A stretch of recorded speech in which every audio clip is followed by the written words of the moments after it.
Ha még soha nem buktál el valamiben, akkor egyetlen dolgot jelent. Soha nem próbáltál igazán semmit.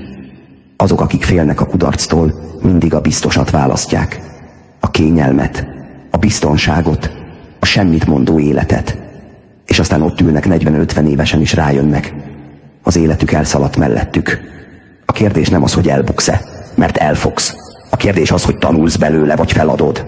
A bióban a linken ott van minden, ami segíthet. Ingyen.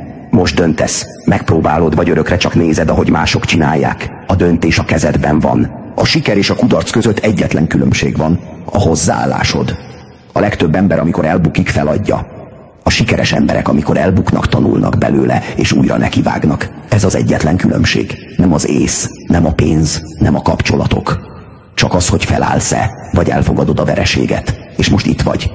Lehet, hogy már elbuktál valamiben, de a kérdés az, hagyni fogod, hogy ez meghatározza az életed. A bióban a linken ott van minden, ami segíthet. Ingyen. A kudarc vagy egy fal, vagy egy lépcsőfok. Rajtad áll, hogy melyik lesz.